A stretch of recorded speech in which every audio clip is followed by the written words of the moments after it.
How did we get from this What do you think, Jen? There was a lot of anger in this room. to this to whatever you call this? Bro, hold up. The knife weapon is ranged. I have infinite knives. I just throw them. Howdy folks, today we'll be analyzing each game in the F.E.A.R franchise, including the expansion packs and DLCs, even if half of them aren't canon, to get a better sense of what worked within the franchise and what did not.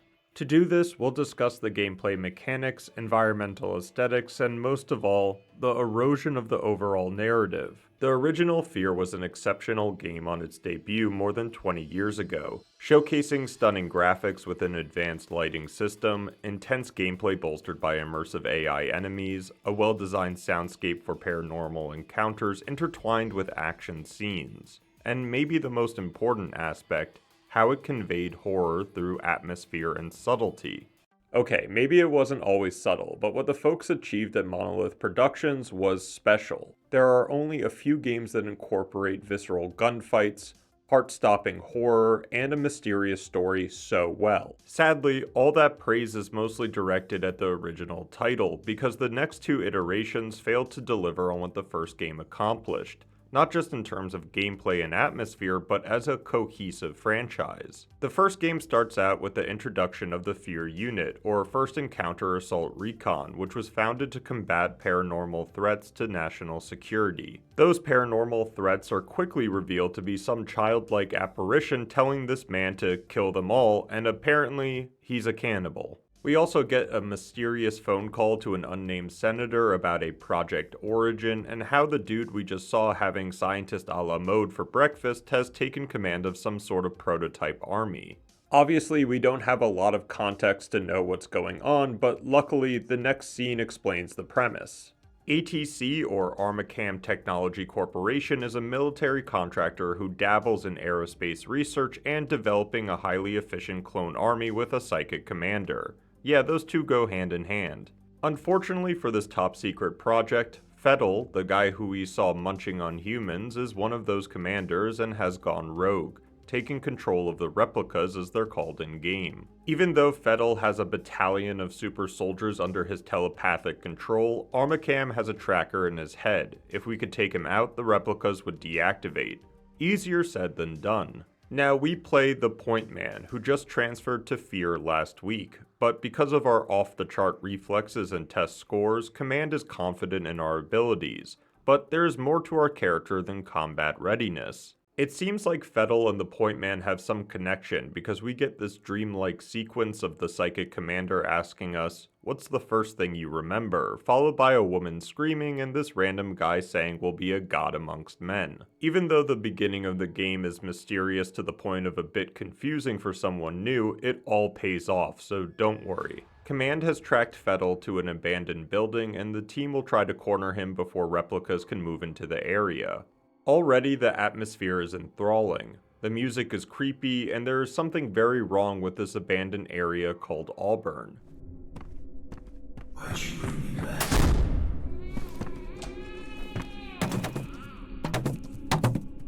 Fettel continues to communicate with the Point Man, saying that they were born in the same place, and we quickly discover another victim. Janikowski, one of our squad mates, Scooby-Doos us by saying that we need to search the rest of the area without him, and on the next rooftop, get knocked out by the commander himself. I remember him. But are the memories mine or hers? It makes no difference. He deserved to die. They all deserve to die. I like how the game insinuates that Fettel's reasoning for eating people is to take their memories, but for what goal we have no clue. After a quick nap, the Point Man awakens being told that Fettel's signal has been lost, but the replicas have been spotted by the harbor docks, which is our next location. We get another vision about some operating room and a baby delivery, but these are fleeting. Back in reality, we board a Special Forces helicopter headed to the docks. I thought this was a really impressive animation rappelling from the helicopter. F.E.A.R was made in 2006, and the small details still hold up to this day. At the harbor, we're tasked with opening up the main gate, which I had to chuckle that the Spec Ops forces sarcastically say a specialist is needed. It does spare us from their fate, as when we try to rejoin them, they don't have any skin.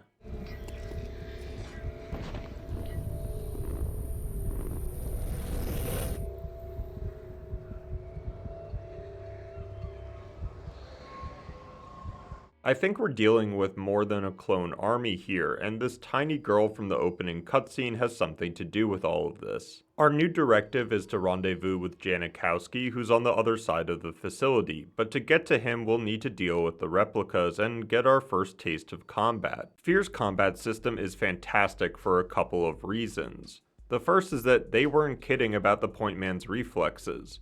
With a click of a button, the player is able to slow down time, or I guess speed up their actions, essentially a bullet time mechanic. The lead designer, Craig Hubbard, stated in an interview that, quote, "We were setting out to make a really over-the-top John Woo-style action movie with intense combat, and oh boy did they accomplish that. No matter what gun you were using while in this mode, you felt like a god."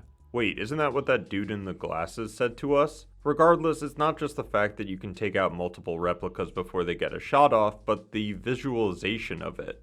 Particles explode out of environmental objects. Blood splatters each clone. It's one of the most satisfying aesthetics in a shooter I've experienced. You really feel like an unstoppable hero, which brings another dynamic to this game. When you don't.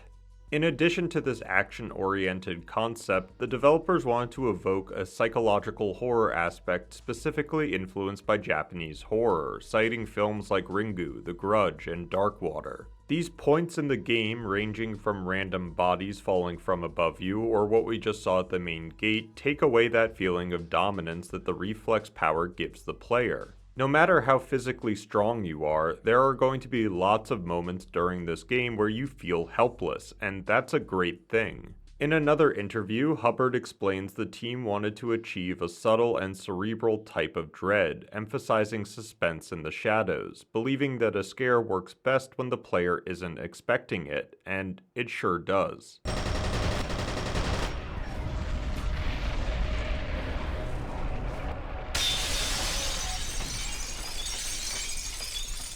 We awaken again being told Fettel's locator is close to our location and that we'll need to find him by ourselves before the situation goes completely foobar. Yeah, for a government-funded paranormal special forces team, I'd assume we'd have more people on the squad. We do get a pseudo-explanation over the radio about how the US military forces are being rerouted to Armacam's headquarters, and this covert mission seems to be less opaque than we hoped. Another great mechanic that gets lost in the second and third game is how the player discovers information. You'll notice phones having a flashing red light, meaning they have a voicemail for you to listen to, or you'll find laptops with data files that command will look over. It's one of my favorite ways a game can convey information because it's really up to the player to go down the rabbit hole. If you just wanted to shoot your way through the story, you could, but you'd probably be confused. Our first big crumb piece is from this laptop where a wastewater analysis sent to Armacam has determined major contamination just upstream. Command thinks that the only reason why the ATC would be interested in something like this would be they had involvement somehow. Pointman fights through more replicants, this time obtaining the glorious shotgun, and we get our first encounter with one of Armacam's clone variations, the Heavy. Now, I love the character design of all of the enemies in the game. There's something about the Heavy's multiple blue eyes and shoulder armor that intrigued me, and even the normal replicants had a hardened military look.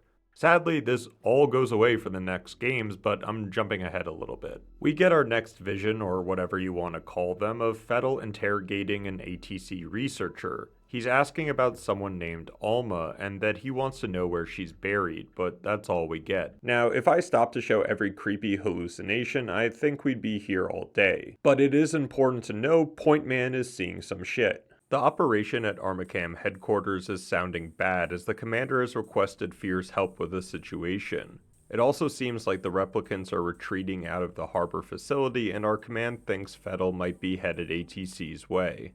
We fight to clear an LZ for our ride out of here and head to the next mission at Armacam's headquarters. The Special Forces recon team has lost contact with command inside the building, and no one knows the true number of enemy forces. Oh joy. Immediately, the helicopter is shot up by replica forces and we're again left on our own. We also don't know what happened to Janikowski, who has vanished, even though his vital signs are still indicating he's alive. Regardless, Point Man starts exploring the building and we get our first look at the facilities. Obviously, creating a clone army with a psychic commander doesn't bode well for the moral compass of Armacam, but we'll soon learn how messed up these people were. I also suspect that the developers got their influence creating the design and feel for ATC from other dystopian megacorporations like Tri-Optimum, which works perfectly for F.E.A.R's setting. Armacam Technology Corporation is proud to bring you the latest in hardware. We encounter another new enemy, the replica assassin, and I couldn't believe how good their camouflage effect was. Also, compared to the normal replicas that aren't especially fast, their erratic movements were unnerving. During this encounter, we listened to 2 voicemails from the researcher who Fettel killed, calling for a suspension of the Perseus program and that a similar event happened when Fettel was a child, called the Synchronicity, but that was more contained. Exploring further, we meet Norden Mapes, an engineer for Armacam who somehow survived the replica attack. Command and Norden make a deal. If we can disable the security system, he'll give us access to the main server and hopefully figure out what's really going on here. We take care of the security system, but Norden is now MIA and we'll have to manually turn on the servers ourselves. While the server hub is coming back online, we're ordered to find the recon unit that's gone missing. We get more sightings of the demonic child and even what I'm assuming to be an astral projection of Fettel saying that she is the original, that he was born from her, and that we're separate but one. What kind of riddle is this? Are we brothers? In the next room, we discover what happened to the recon squad, and it's gruesome. Now, try to remember this when we talk about F.E.A.R 2 and F.E.A.R 3, because even though there is an ungodly amount of blood, it's not played for a jump scare. It's more subtle, and Jin having this line. I'm not even sure where to start. Yeah, that sent shivers down my spine. Point Man listens to another voicemail, this time by Harlan Wade, the head scientist of Armacam, who is kind of freaking out about the Perseus project, urging whoever is calling the shots to stop or we'll get the, quote, ass fuck of the century. That seems about right. In the next room, we find another person, Aldous Bishop, who is alive. Yay! But strapped with explosives. Oh no. We get the demo team to defuse the bombs and have to disable a fire alarm that's blocking access to the elevators. On our way to that, we get 2 new pieces of information, one being a voicemail, this time from Alice Wade, Harlan's daughter. She's been investigating the water contamination around Auburn that we learned about at the harbor. Bishop, the guy with the bomb strapped to him, has been helping her trying to figure out why it was affecting the populace of Auburn in strange ways. The other voicemail is about Project Icarus, a bioengineering program started in 1973 trying to combat microgravity in terms of bone mass loss and density, which makes sense for an aerospace corporation and is the inception of the reflex boosting abilities. For now, the demo team and Bishop make their way to the roof for evac, and we take care of the replicas blocking the helicopter rescue. Unfortunately, another wrench gets thrown at us while Bishop tries to escape, as ATC security light up the helicopter, killing him. Something very fishy is going on, since it must take a lot to shoot a US military helicopter. Maybe Bishop knew too much. Also, I don't know what Armacam is paying these guys, because you'd have to give me a fortune to actively fight against replicas and Spec Ops forces. Trying to get back into the building from the roof, we get some puzzles which reminded me a lot of Half-Life 1 and 2. I know it's not source-level physics, but it was cool to see. Also, you have arms when you swim. Now, if you're asking yourself at this moment what is our current objective, it's a great question. Point Man is still trying to find Fettel, who is now on the other side of the facility, which brings one of the slight problems to the game. F.E.A.R is repetitive, which is not inherently bad when the combat is very satisfying and the AI are well designed. Some might even argue that every first-person shooter is repetitive, going from point A to point B while shooting things. And I'd agree in certain cases that the Armacam headquarters is not diverse enough environmentally to warrant the time spent here. I would have loved to see more distinct areas rather than trudging through labs and offices, which surprisingly F.E.A.R 2 does a decent job at addressing. Moving forward, because we have to catch a psychic cannibal, we get back into the fray. Command radios us about a Genevieve Aristide, president of Armacam, who has not been heard from since the replica's attack. It might be important to find information on her whereabouts. Another interesting tidbit was overhearing a replica soldier saying that Fettel has found the vault, which is probably why he's been searching around Armacam's headquarters and interrogating their researchers. We also run into Norden, who again, how is this guy alive? But I did enjoy the comic relief from the constant charred bodies and creepy girl sightings. Oh, it's you. Christ, I thought I was a goner. Yeah, I can't explain the cactus. Again, Norden wants us to disable the security measures so we can escape and promises he'll stay put this time. We do get our answer on why ATC security fired on the military chopper as we get our first voicemail from Genevieve. She's well aware of the senator from the beginning, and as I write this, I'm assuming it was her who called in F.E.A.R to deal with Fettel. Since we've been unsuccessful in doing so, she's ordered all outsiders to be killed and the cover-up to begin. Maybe I'm a sucker for these stories, but I love when the nefarious company is more powerful than its benefactors. We get back to Norden, who immediately double-crosses us again and even turns the security systems against us. At this point, he's actively trying to sabotage our mission. At least we're changing scenery somewhat and are in the research part of Armacam. The rabbit hole gets deeper as Pointman discovers that the Icarus program was shut down in favor of Perseus, which is where Fettel and the replicas were created, all funded through the DoD. Another laptop confirms the program's goal of developing telepathic commanders to work with clones, but the file refers to Fettel as the second prototype. Interesting. Speaking of prototypes, we get our hands on this plasma rifle, which, holy moly, is frickin' brutal. I wish they gave us more ammo for it, but it's a small gripe. Further along, we listen to another Genevieve memo about her interest in the Origin project, despite it being linked to the Synchronicity event and Harlan Wade's objections to any mention of the incident. Command has also gotten intel that Alice Wade, Harlan's daughter, is in the executive portion of the building and that Fettel might be after her, so we boogie our way over. Alice, it's your father. You've got to get out of there. You're in danger.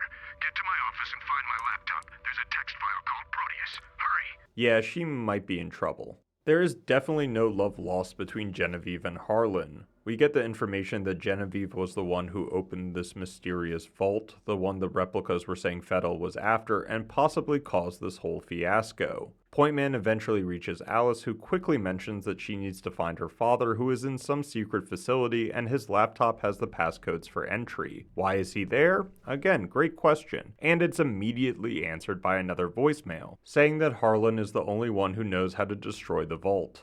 Alice is our only way to find Harlan, but of course escorting her to the landing zone isn't a walk in the park. The two are separated, we have to turn on the elevator power for a fourth time, and even getting to the roof, well, you can guess what happens. Alice dips to try to find her car, which now I think is safer than air travel, and we do our normal combat shtick with more investigating. Turns out this Harlan Wade guy is a terrible person, and that's a huge understatement. More laptops without passwords reveal that Armacam was using someone's specific DNA to produce the telepathic controllers, and the subject was maintained in an induced coma, which means they were forced to conceive. Pointman makes it to the parking garage only to see Alice gunning it out of there, and we somehow have the cojones to take a helicopter to go after her. Tracking Alice through the laptop, we head back to Auburn, which we now know more about. To summarize, the area was slowly abandoned 25 years ago, not just because of the contamination, but because of the populace being mentally sickened by something to do with this vault located underneath them. Yet again, flying in the F.E.A.R universe should be avoided at all costs, as our helicopter gets hit by some unknown force and crash lands. Jin and Holiday are too injured to continue the search for Alice, thus the Pointman must traverse the spooky abandoned apartments filled with even more replicas.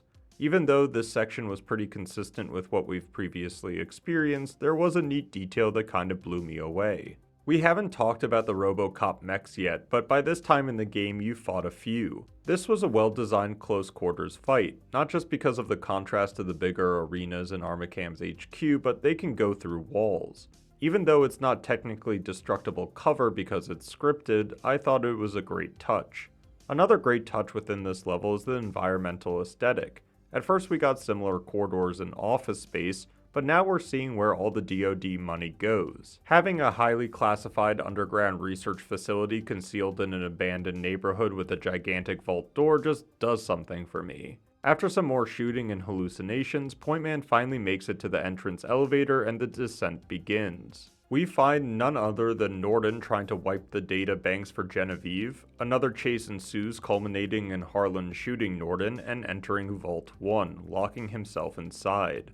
Trying to disengage the locks, Point Man finds more evidence of Harlan's insanity, where we confirm the woman who had telepathic powers and forced to give birth was his own daughter, Alma. Then we learn what the synchronicity event really was. When Fettel was just 10 years old, Alma reached out telepathically to him, still induced in a coma and locked in the vault. This made Fettel a little bit crazy, and he goes on to kill some researchers and scientists. This event causes Harlan Wade to pull the plug on Project Origin, killing his own daughter in hopes that it would never happen again. But despite her physical body being gone, her spirit persisted, hence the little girl in red. Genevieve, by going back into the vault before the events of the game, reawakened Alma, causing the second synchronicity event, but there is a slight twist. Harlan isn't here to destroy the facility like we previously thought, but to free Alma's spirit in some feeble attempt for redemption. With some pretty cool animations that again reminded me a lot of Half-Life and a couple of button presses, Point Man releases the lock to the vault and is told by Norden how to blow this place to Kingdom Come. Entering the vault was marvelous. Again, the game came out in 2005, and you could see these graphics in a game that came out a year ago. This is Alma's prison, or telepathic chamber, that I guess wasn't really working well. Lo and behold, before we see Harlan, Fettel is here eating the corpse of Alice Wade and dropping some lore bombs on the Point Man. Fettel throughout the game has insinuated that Point Man has a connection to all of this, and it's true. We're the first prototype. The failed experiment. Fettel and the Point Man were from the same mother, Alma. This brotherly reunion does not last long. We have to shoot Fettel in the head, and yeah, that's an anticlimactic way of ending a pretty solid villain story. Fettel's death does disable the replicas, which was a neat visual, and nothing is stopping us from confronting Harlan before he releases Alma. But we're too late. Alma appears, but this time in her adult form, killing Harlan, giving us a bit of a scare, and releasing telepathic hell. Point Man does initiate the reactor meltdown and escapes the facility, but this whole neighborhood is going to blow up in minutes. Plus, now that Alma is free and senses her firstborn son is playing Haunted House with us. But that reunion is also cut short as the reactor melts down and we get this pretty epic explosion.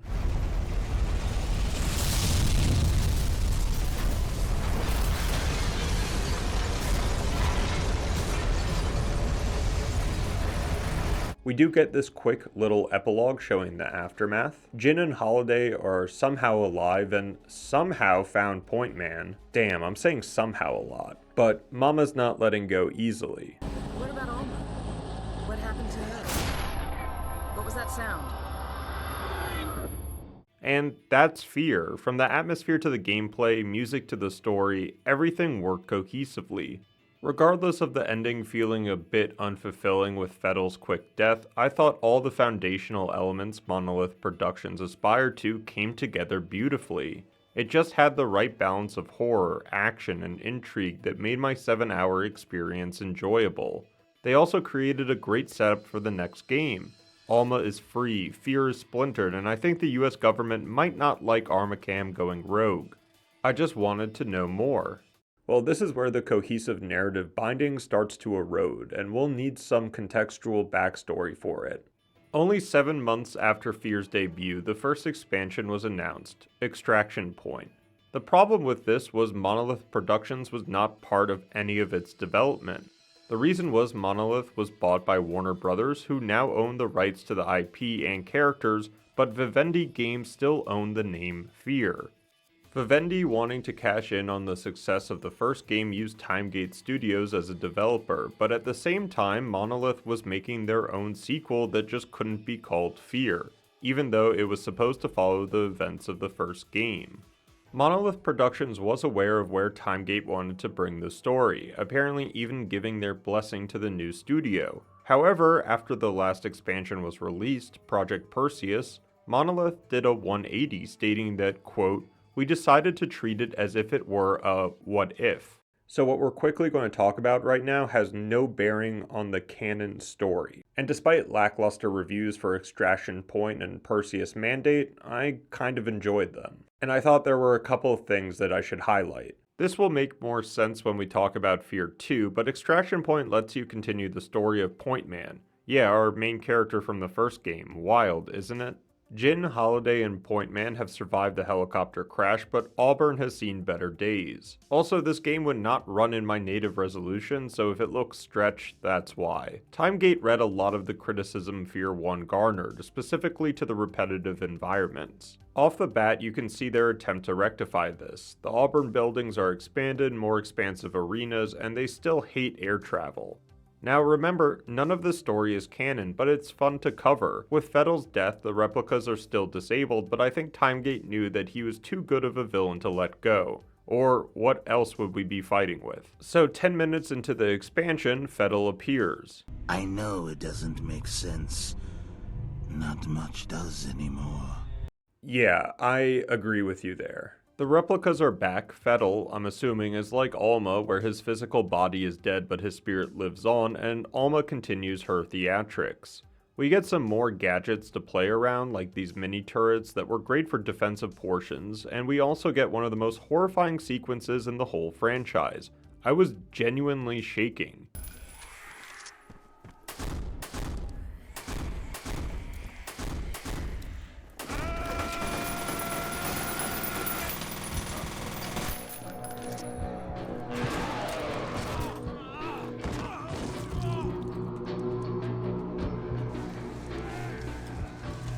Fine chip. There was another small detail that caught my attention right after this, and that was being able to shoot the rockets from these sentry bots. It's impressive they incorporated this into a game made in 2006. I was also impressed with the subway level, which was engaging, with long corridors for spookiness, large arenas for intensive engagements, and some interesting directorial choices. I also enjoy that there was a difference between child Alma and teenage Alma. It felt like the child version was trying to help Point Man by killing replicas in our way, or opening passages because she recognized we were her son. In contrast to the teenage version, who was filled with understandable rage and trying to kill everyone. One oddity was finding Norden in the subway. He is a new voice actor that sounds completely different, and I did question if Timegate just forgot that he got shot by Harlan in the first game. But it's not canon, and he just likes his cheese poos. Extraction Point ends with an intricate hospital level and another aviation disaster. Fettel appears saying everyone will burn for their sins, and we go into the Perseus Mandate. The Perseus Mandate was also developed by Timegate Studios, but had a slight narrative twist, proclaimed as a side quill like Half-Life Blue Shift or Opposing Force. I swear it's the last Half-Life reference. Perseus Mandate's story runs parallel to the second half of the base game and most of Extraction Point. Honestly, I really enjoyed this expansion as the environments were even more detailed and the story was well done. You're playing as another F.E.A.R agent who is unnamed, maybe we're the third brother, no I'm joking, but somehow this guy also has reflexes of Neo from the Matrix. We're part of the cleanup squad trying to acquire ATC's server data at their HQ and to stop this unknown mercenary group from obtaining documentation on Alma, Fettel, and the whole Project Perseus. Not only is the player faced with ATC security and replicas, but a new enemy has infiltrated the facility called the Nightcrawlers. Okay, that's kind of a silly name for a mercenary group, but we'll let it pass. We download the files related to Perseus, but we're not the only ones looking for it, as this guy named Morrison is interrogating Project Perseus's head scientist into handing over information on, quote, the source. And when he's not compliant, the leader of the Nightcrawlers slits his throat. Jeez. We follow Morrison to another Armacam research facility and learn that the source is Fettel's DNA, and then even after all the calamity involved in this research, people still want to pursue this telepathic avenue. There is this great boss fight within the facility as you encounter this juiced up mech. At first you're trying to avoid an encounter, but this thing is determined. There is something about mechs bursting through door frames, I don't know man. Anyways, Morrison does obtain the source and we chase him down. While this is happening, the replicas shut down coinciding with Fettel's death in the original. But as the team apprehend Morrison, the reactor explodes and the chase continues through the same subway system we went through in Extraction Point. Eventually we find Morrison, who had been double-crossed by the Nightcrawlers, who divulges that the mercenary group is now going after Alma's DNA. We join forces since he knows a shortcut to the facility. As a big Stalker fan, this area gave me goosebumps. I truly appreciated how far they went with the environments to try to distinguish their level designs from the original game, especially what was coming up. Unfortunately, Morrison doesn't last long. I wondered when Alma would show up and we gain access to the cloning facility. This place was horrifying and even more futuristic than the labs we had seen previously. I thought that worked well since I kept thinking, what haven't we seen yet? The Nightcrawler leader beats us to Alma's DNA, but the sergeant gets the last laugh. With the DNA secure, the remaining team is evac'd, and that's Perseus' mandate. I think the parallel story worked well, and it made me want more spin-offs than sequels. I'd love to hear what you think of this, but wouldn't it be cool if the next games were standalone with new missions the F.E.A.R squad was assigned? I feel like there's so much there. The F.E.A.R organization is a great concept. Highly militarized personnel fighting ghosts, goblins, ghouls. The possibilities are endless. I could see this franchise going down the path that Resident Evil did, where you have smaller vignettes intertwined into a bigger story. Maybe I'm saying this because what happens in F.E.A.R 2 and more so in F.E.A.R 3 is an abomination. Well, I've held it in for this long. F.E.A.R 2 and 3 are horrible. Okay, F.E.A.R 2 is not horrible, it's just disappointing, but F.E.A.R 3, I'll die on this hill, is a terrible game. F.E.A.R still holds up today because the fundamentals Monolith Productions drove for are still relevant to this day, and some could argue genre-defining. If you agreed with my sentiment about what made the original F.E.A.R good, then you might agree that F.E.A.R 2's fundamentals completely shifted and missed the mark, so let's get into that. F.E.A.R 2 opens up with a premonition of Alma, surrounded by the burning city of Auburn, and we get our introduction to our player character, Beckett. Who? Remember that the expansions we just covered are not canon, so who knows what happened to Point Man after the helicopter crashes. Similar to the Perseus mandate, F.E.A.R 2 begins shortly before the end of the first game. You're part of Delta Force, who has been deployed to arrest Genevieve Aristide, the president of Armacam, and bring her into protective custody, fearing that the ATC board will assassinate her. Beckett is paired with Jankowski, not the guy from the first game, he's somewhere, but it's his brother. The two have to look for an entrance into the apartment complex Genevieve is located in, and what the hell is this HUD and color scheme? It's like Invisible War, and I despise it. Trying to gain access to the upper levels starts off horribly, as Beckett and Keegan experience some sort of telepathic distress and Keegan gets gunned down. One thing F.E.A.R 2 gets right is the scale they pull off. Compared to the first game's exterior environments, they're night and day, which we'll talk about more later. One thing F.E.A.R 2 doesn't get right is the combat. Beckett encounters ATC Black Ops squads right away, and the gritty and gruesome close quarters combat of the first game is exchanged for generic Call of Duty-esque wave systems with raspberry jam blood. I point this out because even though the first game was repetitive, the combat system and visuals saved it from being boring. In F.E.A.R 2, we're given the same but without the flair and gravitas. Beckett receives more visions, including Alma and Harlan. There is a reason as how he's able to see these moments, but we'll get to that later. For now, we enter Genevieve's penthouse, finding a hidden room with a personnel record for both him and Keegan, the guy who just got shot by the elevator. The report consists of Paragon scores, how physically fit they are, mental stability, and telesthetic potential, which Microsoft Word thinks isn't a real term, plus an ominous Harbinger status approved. Genevieve is in the next room blabbering about how our squad are the only ones that can stop Alma, and has a live feed from inside the vault showing Harlan releasing her. Events are a little sped up in an attempt to coincide with the Point Man destabilizing the reactor, and we witness the meltdown. Beckett is captured and brought into an operating room where some nefarious surgery is going on. Genevieve pushes the doctors to continue even with our low vital signs, and Beckett is seeing more disturbing images. The transition into the next level was well done. I'm sure the player has lots of questions on what the hell is happening, and to wake up in an abandoned hospital trying to piece together the event you just saw. Monolith absolutely delivered on better interior environments, and the hospital had lots of small details that made it more elaborate. We also find more notes on this Harbinger project and how our special task force seemingly was handpicked because of our abilities. Another contrast to the first game, the player will be getting most of their information through text rather than voicemails. I found this to affect the pacing a little bit. Yes, you had to stay and listen to the voicemails, but you were never brought into a menu, which felt a bit stop-start. Despite that effect, you do get a bit of interesting intel during your playtime about Project Origin and other ATC research.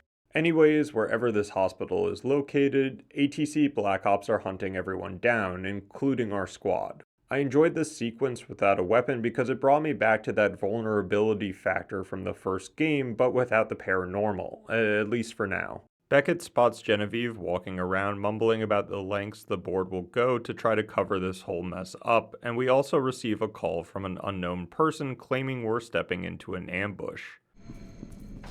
Careful, Sergeant Beckett. You're about to stumble into an ambush. This is a secure channel. Identify yourself.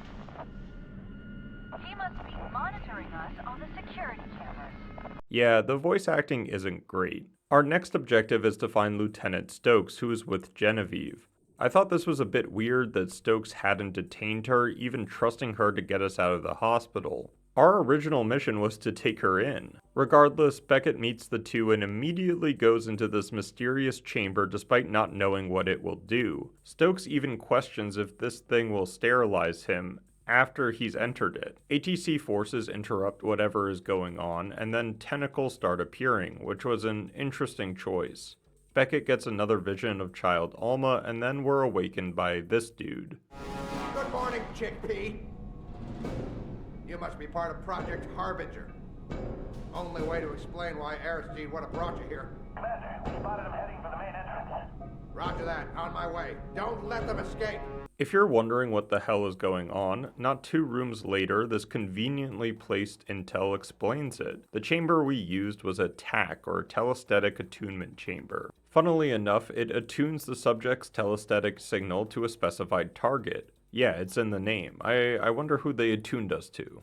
Stokes again is racking up losses, saying that Genevieve somehow got away and to be on the lookout for her. We also get the name for the unknown caller from before, Snakefist. Snakefist says we have to escape the facility before ATC forces blow it up, and the only reason why he's helping us is that he thinks Beckett is the only one to, quote-unquote, save everyone. Now, I don't know if it's just me, but I did not like the way the story progressed in the first half. The nuance from the first game was gone, and it just felt like a generic 2000s shooter narrative. It would have been easy for Snakefist to have a bit more dialogue about how he worked with ATC, how he and Genevieve knew each other, and that he was adamant about Alma becoming too powerful to control or contain.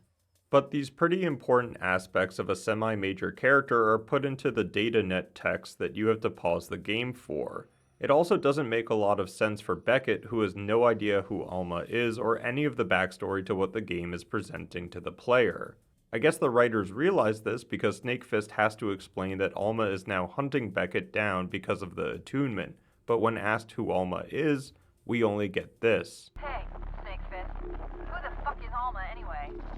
She's the mother of the apocalypse. Snakefist out. A little farther ahead, Beckett finds the operating room where his surgery happened, and we're introduced to a new enemy type. I don't know what they're actually called, so I'll dub them crawlies. Their movement is more laughable than scary. Also, who took the time to paint all of this with blood? We find Jankowski, who's seen better days, and another squad member, Fox, who gets absolutely obliterated by more tentacles. I admit I did jump out of my seat a little bit when this happened, but I wasn't scared, more shocked. I keep reiterating this point, but F.E.A.R 2 isn't scary like the first game, or at least in my opinion. It might have more shock value, and in some cases it works well, but the Japanese film horror fundamental has completely gone out the hospital door. The dark and gritty had morphed into neon grenades and highlighted enemies with glowing eyes. I do give credit when it's due. I wasn't lying about the scope they accomplished. Ascending in the elevator thinking we were free, but seeing this gigantic underground facility was awesome. It brought back that feeling of wondering how deep did the rabbit hole go. Snakefist makes sure Beckett knows Alma is now searching for him, like free pizza at an anime convention. And if you know any cons that give out free pizza, let me know. Next on the how did Armacam get the funding for this, we see one of the crawlies getting clockwork oranged and the area they kept these mutated creatures. Also remember this guy? Well, he's Richard Vanek, the head of ATC's Black Ops division, and he plays the other antagonist throughout the game. Now that Beckett is part of Project Harbinger, Vanek wants to cover him up, not with a comfy blanket. He's not really a great villain, and is more used as a synopsis machine, explaining to Beckett what replicas are, who Harlan Wade was. It's like Monolith didn't think people played the last game. He does explain that the Crawlies are failed telepathic commanders, which confused me a bit because I thought there were only two prototypes, Pointman and Fettel, but maybe someone in the comments will elaborate on that for me. Surprisingly, some of the Crawlies can still command replicas, which again confused me a bit since the replica shut down after Fettel was killed. Regardless, we have this arena fight with them, and oh how they've butchered the art design. Instead of the brooding military-esque commandos we saw in F.E.A.R, these guys just look like the gray versions of ATC forces, generic and also sporting highly visible eyewear. Finally, we escape the facility and make it above ground. This was a nice refresher from the hospital walls and factory aesthetic. Seeing the devastation Alma has inflicted on the city was brutal, as people have been ashified, that's not a word, but you know what I mean. And the city looks like a nuke hit it. Snakefist radios us again saying that Alma's signal is going nuts because of our escape and is now controlling the remaining replica forces. She also seems to be reanimating corpses that have this odd orange trail to them. Now, I do like fake posters in games, and we find Snakefist 4, Johnson's Revenge. I'm guessing our mysterious color like the franchise. We fight through replicas and ATC agents, utilizing some good vertical level design, and get a chance to operate a power armor. At this point, I gave up my hope at the atmosphere going back to the fundamentals. Even though it was fun to make mincemeat out of anything that moved, and if you're a fan of my channel, know I love MechWarrior, this felt like a completely different game, even genre. Somehow we find Stokes and the two try to help out Sergeant Griffin, but Alma has found us first. I saw her at the end of the hall. Griffin! Tom! Stay back! Stay the fuck back! Oh, fuck me! They've hyped up Alma's search for us, how we've been attuned to her signal, yada yada, yet instead of something happening with this as she's right in front of us, we get the side-eye and continue on? These moments and many others I just haven't edited into the video of Alma being a hair's length away diminish each encounter with her. If the creepy bad girl doesn't affect the player in any way other than spawning tentacles, then what's the point other than shock value? Stokes and Beckett reconvene with what's left of the squad, and somehow Keegan is still alive? The team split up again as Keegan is put on recon duty. Beckett and Stokes are sent to investigate Wade Elementary, where Snakefist said he was hiding. I know I've been very critical of this game so far, but the next portion goes back to F.E.A.R's roots, and it's probably one of the best levels in the trilogy for a number of reasons. You could tell immediately that something devious was going on here. Creepy PSAs are playing in most of the rooms, written reports of children's absences due to irregular illnesses, and a reading system that isn't what it seems. The school takes a step back from MechWarrior and constant battles, shifting to a more subtle horror. Alma is drawn on the walls or even depicted as a student here, which was really intriguing. Unfortunately, actually encountering Alma doesn't share the same atmosphere. She literally has Beckett by the neck and just lets him go. Then we get a QuickTime event. I just don't understand. Keegan gets back to the squad, but both he and Beckett experience another Alma mindfuck. He's not doing so well, so Stokes brings him back to the APC while we continue our search for Snakefist. The school gets creepier as distorted Rorschach tests illuminate the walls, and we read an essay about how one of the students can read minds. Turns out Harlan Wade was still a terrible person, and Wade Elementary was set up to experiment on children for their telepathic abilities. The reading groups we saw were actually the designations of the test groups, each given different compounds to induce psychogenetic mutations. Another diabolical aspect and great environmental detail was seeing how Armacam had set up the school, having this mass surveillance room hidden to observe the students. Plus, all the PSAs directed at the children were specifically talking about seeing the nurse when feeling angry or sick. which turns out to be the secretive elevator into the main research facility. Beckett overhears Snakefist arguing with Genevieve, saying that her plan to capture Alma won't work because Alma's power is growing exponentially, yet we can shake her off by pressing X a few times. Genevieve takes something called an offset before disappearing again. Damn, she's good at that. And we have to reach Snake before the ATC Black Ops finds him. Vanek sort of beats us to the punch, but lo and behold, we get another QuickTime event where we kick him in the balls and blow his head off. What the hell am I even writing? You probably won't believe me when I say that this is 10 times better than F.E.A.R 3, unironically. Beckett finds Snakefist, who informs us that replica forces are converging on the facility, tracking our telestatic signature. Before we leave, he sent all the research files to our APC and gives us an experimental Tesla rifle. Then he gets his head ripped off by an assassin replica. Yeah, at this point I was just laughing. Laughing at this new weapon we got because it's one of the slowest projectiles I've seen in a game, even though it has a satisfying death animation. Laughing that they, for whatever reason, added teeth to the replica assassins. Laughing at Stokes trying to comfort Beckett over Snakefist's death, somehow seeing it on camera, and laughing that Keegan is just back to being up and about without any dialogue or mention that he was delirious not 10 minutes ago. Going over the data, Snakefist kindly recaps the events leading up to this point in a pre-recorded message. How convenient. Explaining that Genevieve spliced DNA into us during the surgery, starting the link with Alma, then putting us in the telestatic attunement chamber to strengthen the link. Now, I think I might be going delirious here. Snakefist mentions a telestatic amplifier like we're supposed to know what that is or that the game set it up previously. I've gone over the footage 3 times and I couldn't find any mention of it during the dialogue prior to Snakefist's death. Then he has the audacity to say we don't have the psychic presence to resist Alma, even though we've resisted her in multiple QuickTime events throughout the whole entire game. I feel like I need to see a nurse now. Anyways, Snakefist's idea is to use the amplifier to crank up Beckett's brainwave so we can psychically combat Alma. Sure, I'm going to stop questioning the narrative at this point. The device is on an island in an abandoned nuclear cooling stack. On our way there, the APC gets ambushed by replica forces. Keegan becomes delirious again, leaving the group and disappearing into the light. We try to track him down, and I thought it was kind of ironic that the next portion takes place in the subway system. Monolith looked at Extraction Point and was like, yeah, we're not going to continue that story, but the subway section was really freaking cool.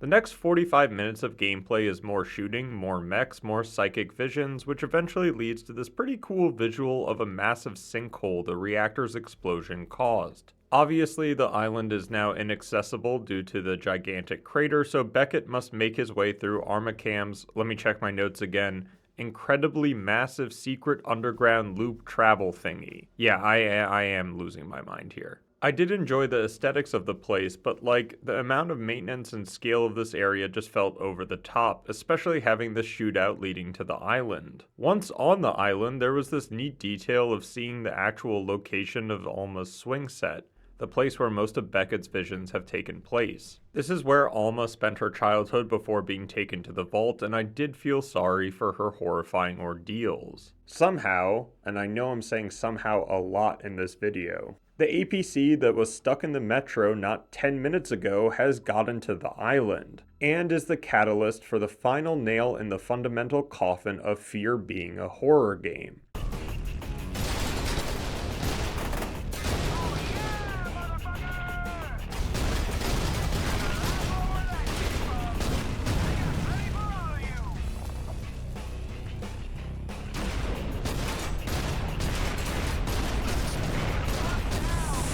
With the rock theme song for the Snakefist movie blaring in the background and our driver screaming expletives at replica soldiers, all I could do was shake my head and sigh. We get one more vital snippet of information on Genevieve's plan, how instead of using the amplifier to try to fry Alma's spirit, that the device can instead trap Alma within it. Again, confusion be thy name, at the end of the first F.E.A.R game, this character didn't want Harlan to unlock her and wanted to destroy the whole vault facility. What changed? who the heck knows. Beckett and Stokes arrive at the amplifier, which they did a good job designing, but before we can get the thing running, Genevieve appears talking about leverage and her corporate future even after being the target of the ATC Black Ops for the whole game. Even worse is that you can see her pistol miles away, but Stokes, a Special Forces trained military soldier, doesn't even pull out her gun, and then gets shot. Alma arrives just as Genevieve closes the amplifier, and we get a boss fight with the possessed spirit of Keegan. Now, what happens during this fight is messed up and something that shouldn't be joked about. The fight is taking place in the psychic dimension, or whatever you want to call it, but while this is happening, Alma in the physical world is taking advantage of Beckett, who's strapped to the chair. How she is doing this while being a spirit? My guess is that she took over Stokes' dead body, but that's just my theory. We defeat Keegan by turning on the amplifier in the psychic world, but it's a misdirection, as the sphere opens up to Alma's world and she's pregnant with Beckett's child. Yeah, that's the final scene of the game, and the credits roll after Beckett is forced to feel the baby. If you're still here after all of this, thanks for bearing with me. And it gets more ridiculous. I'm not joking. Before we get into the DLC for F.E.A.R 2, I do want to recap a bit of my jumbled thoughts on the base game. I cannot fathom why Monolith Productions continued the story like this. It's not a continuation of the first game, as Point Man's last sighting is the helicopter crash, and he's never mentioned during the second game. It reiterates the same story points as the first game, telling the player of Alma's past and Armacam's research. F.E.A.R 2 retcons multiple narrative areas, adding nothing, and goes against the proclaimed fundamentals of what their vision was for the original F.E.A.R. Almost to the point where this could have been a separate game entirely. Monolith took so many of the criticisms from the first game, like too many interiors, monochrome palette, repetitive environments, and tried to fix them viscerally. It tipped the scales all the way to the other side. There was just no balance. Regardless of the naming rights fiasco after acquisition, I think the only reason why they stuck with the name F.E.A.R in the universe was that Alma was a well-made antagonist. However, F.E.A.R 2 overuses her so much that the horror she induced in the first game rapidly fades away. Even worse is that most of the events during the game are thrown out for the third, almost to the point of not mattering at all, and you'll see what I mean in a couple of minutes. I'd love to hear from you whether you enjoyed this game and why. I know that there were a lot of people that did, and I'm usually not this harsh, but after coming from the original game, F.E.A.R 2 was just a disappointment. And that goes for the Reborn DLC as well. I think Monolith realized they had bottlenecked themselves by killing off Fettel in the first game, which Timegate tried to rectify but was written out. So the Reborn expansion was their way of bringing him back. Reborn starts out with Fettel speaking about a war beginning and that the time has come for him to be reborn. Dude, it's been like a day or two since you got shot. The player controls Foxtrot 813, a replica soldier orbitally dropped in the Auburn district, playing mech warrior and blowing up ATC soldiers left and right. Radio interference is emanating from Alma's blast site, and as Foxtrot tries to fix the problem, we get a hallucination where phantom replicas attack us. We come back to reality and realize that we just murdered our whole squad, and Fettel is talking through us? We're now considered a rogue agent, and we follow Fettel's voice beckoning us to the explosion site while getting more hallucinations. Getting to the crater, there's a gigantic fire tornado or something, and what looks like a decimated church with a brightly lit door. As Foxtrot tries to enter the door, Alma blocks our way, and phantom replicas engage us, which wasn't too bad. After the fight, we approach Fettel's voice and open up the door. Foxtrot reveals that he is identical to Fettel, which I'm assuming is because Armacam used his DNA for replicas. Now, I would have thought Fettel saying, "I am reborn," meant that he's now taking control of the physical body of Foxtrot, but F.E.A.R 3 doesn't think so. Also, the Reborn expansion was very short, maybe an hour and a half long. I think they just wanted a way to bring back Fettel. And now the true roller coaster begins. F.E.A.R 3's development, in the nicest way possible, was a clusterfuck. The game was announced in April of 2010, but had been in production since 2006. Remember the back and forth on copyright issues between Vivendi and Warner Brothers? Well, F.E.A.R 3 was Vivendi's sequel to the original F.E.A.R, and used Day One Studios as the developer, while Warner Brothers had Monolith Productions work on F.E.A.R 2, their sequel to the original F.E.A.R. When Warner Brothers finally acquired the full naming rights for the franchise in 2008, instead of scrapping Day One's version of F.E.A.R 2, they instead modulated it to become F.E.A.R 3. Jason Frederick, the associate producer on F.E.A.R 3, said that the team felt obliged to work with Monolith pertaining to where the story should go and to preserve the core F.E.A.R mechanics. We'll be going over the story shortly, but in no way, shape, or form does F.E.A.R 3 preserve what made the original F.E.A.R great. It adds so much nonsense and confusion that I had a hard time playing through it. My biggest question when it came to the game mechanics was why it was designed for co-op. Yes, you heard that right. Regardless of how odd this choice was, it was the only saving grace because I got to share this experience with one of my best friends, Matt. F.E.A.R 3 starts off with Fettel poorly explaining the events of the first two games, and then we cut to none other than Point Man. Is he in Auburn? The USA? No, we're in a Brazilian prison and Point Man is being interrogated by ATC forces about our squad mate from the first game, Jin, and her whereabouts. Now remember, the last time we saw either Point Man or Jin was at the end of the first game in the helicopter crash. How they escaped death, Alma's explosion, or got to Brazil is beyond me. Another confusion came from Fettel, who is not using the replica's body from F.E.A.R 2's DLC and is now a spirit entity that possesses bodies. We're off to a great start. Our objective is to escape the Brazilian prison, get back to the United States, and rescue Jin, who's hiding from Armacam forces. We get our tutorial portion of the level, teaching the player about each character's skills, the new cover system, and the scoring mechanic. Almost every action you take, either as Fettel or Point Man, adds to your score. Some actions have multipliers, while others are one-time completions. Why would the game implement this? Well, it affects the story. Depending on who gets the highest score for the majority of levels, changes the ending. But Fettel has an advantage when it comes to this. What the fuck? Am I supposed to not be, like, attacking people and just looking for psychic links? I was attacking people! What the fuck, dude? You got I just happened to run into double my score. The brothers make it out of prison and have a flashback to their upbringing in Armacam Labs, which will get snippets throughout the game. We also get a quick flash of pregnant Alma and are ambushed by ATC personnel. You'd think Fettel, being a spirit, would be able to take over the soldiers' bodies, but instead we're saved by phantom crawlies, and there seems to be a schism between child Alma and adult Alma that is never talked about. Point Man and Fettel find themselves in the favelas, and the Call of Duty comparisons keep on coming. At least it's not terrible level design and combat. There is good verticality, the gunplay is fun, you just have to forget that this is part of the F.E.A.R franchise. The player is also introduced to a new piece of Armacam technology, the portal gun.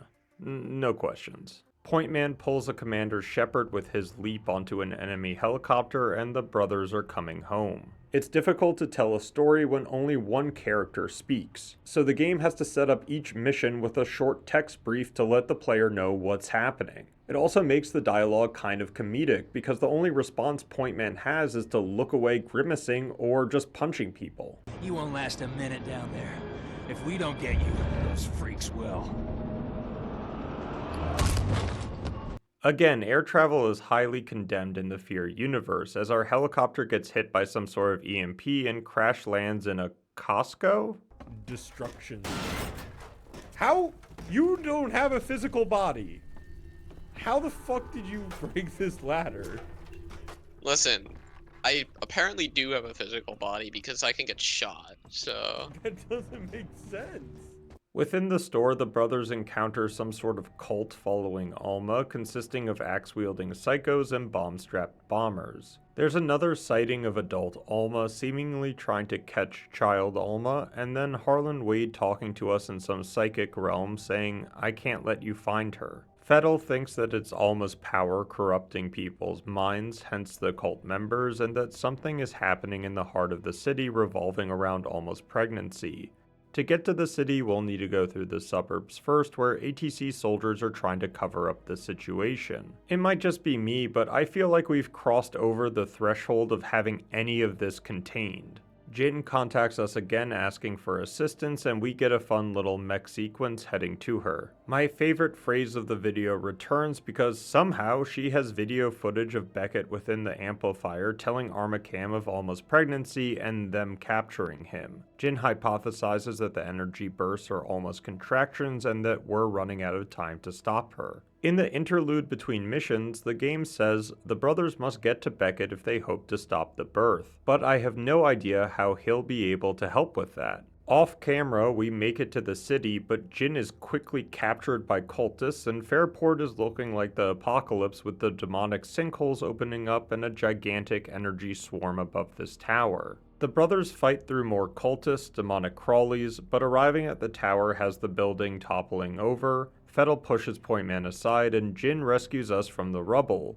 How did she get free? There's no explanation. Not even 30 seconds into picking us up from the rubble, she places Pointman in a rocket pod, telling him we need to destroy Alma's baby, and shoots us off to somewhere. During our flight, the game starts to create the narrative distrust between Fettel and Pointman, but did they ever trust each other in the first place? Fettel talks about another option rather than killing Alma, and is displeased with our objective, so then why would Fettel save Pointman from the building collapse? Why is Fettel even riding with us if he can just teleport places? What are the rules? Our personal rocket crash lands, leading to this actually engaging bridge portion trying to get to Beckett, but things are not looking good.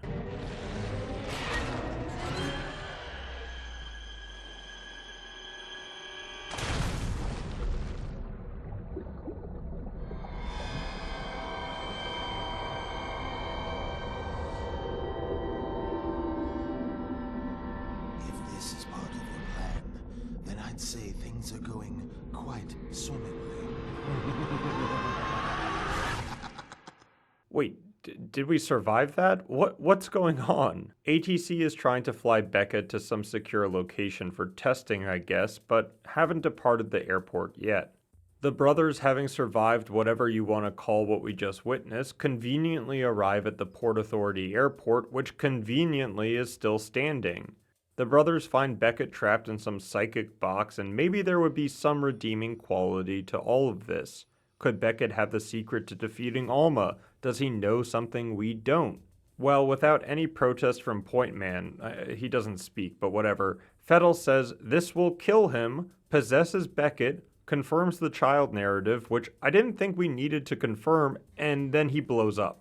Yeah, so the main character we spent 8 hours with in F.E.A.R 2 is just killed off 5 minutes into seeing him in this game. I know the development process was flawed, but this just felt like a slap in the face to people that enjoyed F.E.A.R 2 and wanted to see more of Beckett. Where does the story go from here? Great question.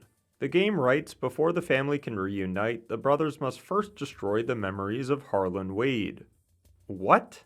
I don't know if this is a flashback or a psychic place they envisioned when being experimented on, but it's Pointman and Fettel as children. You know which one's which because one doesn't talk. Fettel wants to kill Harlan for all he's done to the two, naming him the Creep.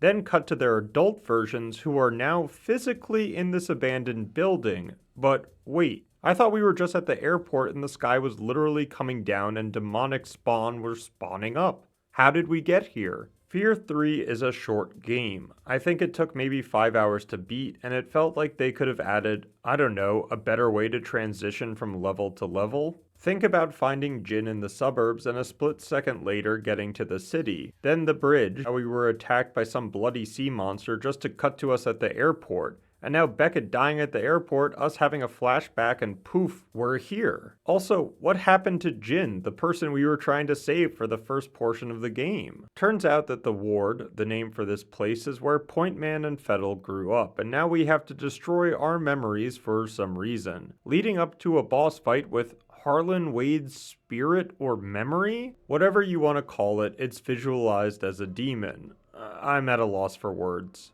We get our final cutscene of Fettel talking about how their past is no longer in their way and wants to witness Alma's birth, which on its own is frickin' weird. Now, remember the point system? Well, Fettel attacks Pointman as he aims his pistol at Alma, and we get this B-movie 360 action shot of who won each award category. Woohoo! Fettel gets the title of favorite son, even though nothing about what we did aided or helped Alma in the game, and see the evil ending. Point Man is possessed by Fettel, takes an inexplicably clothed baby from Alma, and eats her corpse. That's F.E.A.R 3. I cannot think about another video game franchise that devolves so much in between its titles. The original F.E.A.R exuded atmosphere and action. F.E.A.R 2 had its moments, even though I didn't agree with the tonal shift. Then F.E.A.R 3 was a fever dream that I hope to forget in the coming days. Wait, you're telling me there's a multiplayer? Oh jeez. F.E.A.R 3 had a couple of different game modes that we tried out. One was escaping a giant wall of death. Then there was this Call of Duty Zombies copy and paste, which was fine. And finally, this kind of fun versus mode. You play as shades possessing soldiers, racking up kills and scoring points, competing against your opponents. If you die as a soldier, you'll go back to being a shade, but if you die as a shade, you'll drop all your points, which the other players can pick up. I really enjoyed this mode and thought it would have been great with a couple of more people, but we couldn't convince anyone else to buy this game. And that truly is the F.E.A.R franchise. I don't know if I could talk about it much more before repeating myself, so I'd love to hear from you what your experiences, thoughts, and opinions were on the games we covered. What did you enjoy about the later games? Were you also confused about where the story went? Which one was your favorite? And did I overhype F.E.A.R 1? So many questions and more, but I'll leave it at that. If you enjoyed the retrospective, please leave a like, subscribe if you haven't, all that YouTube jazz. I have a lot of retrospectives, reviews, opinions on my channel for your viewing pleasure. And a big thank you to my members, Scrammer Wrights, Lance Young, Sven Lorenz, Japes Doom, Catman in the Night, and Rachel D. I cannot thank you guys enough. And as always, I hope you're doing well. Till next time, all the best.